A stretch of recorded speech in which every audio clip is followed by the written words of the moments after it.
Hello student, let's try to understand a problem. Describe about the crystal field splitting in tetrahedral complexes student. That is what we are going to understand. So first point is what student? Consider a cube in which the central metal atom is placed at its center, that is origin of the coordinate axis. The four ligands approach the central metal atom along the direction of the leading diagonals from the alternate corners of the cube. So they are, if you are making the cube student, so what they are saying in the other word, they are approaching between the ligands, between the axes. If this field T2G orbital dxyz dyz are pointing close to the direction in which ligands are approaching, then the EG orbital dxy square minus y square and dz square. Matlab, what do you mean by this student? Here suppose these are the orbitals are there, right? There are the T2G set we are making student. This is x and y. So xy is the between the lobes student, and this is y and z. So this is also going to be here. This is z and x student. So this is also going to replaced. So what is happening student? This orbital are called student T2G. And next one is what orbital student? This one. This is x and y student. And what is this student? dz.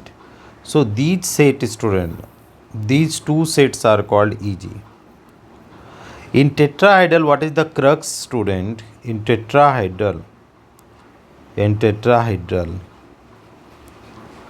complex, ligands approaches from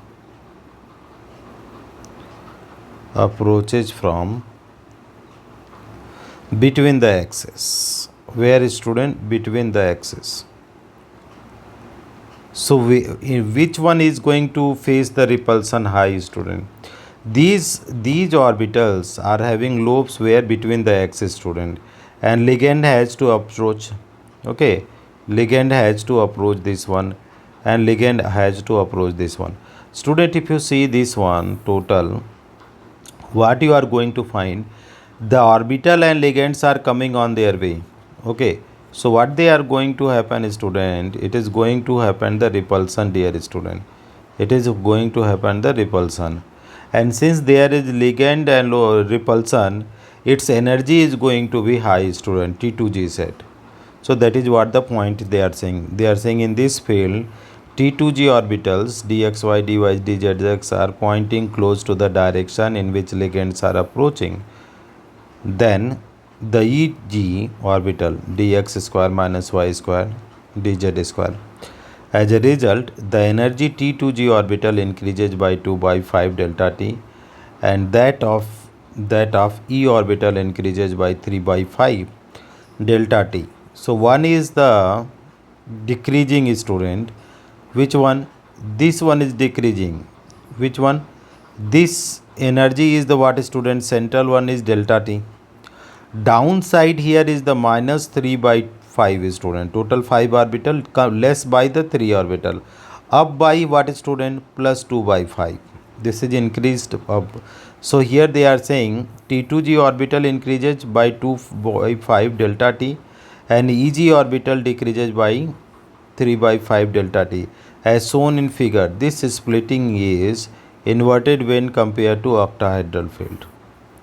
So student, here you see, dear student, this is the d orbital in free ions. Average energy of the d orbital in a spherical crystal field. So average energy increases student when the ligand approaches.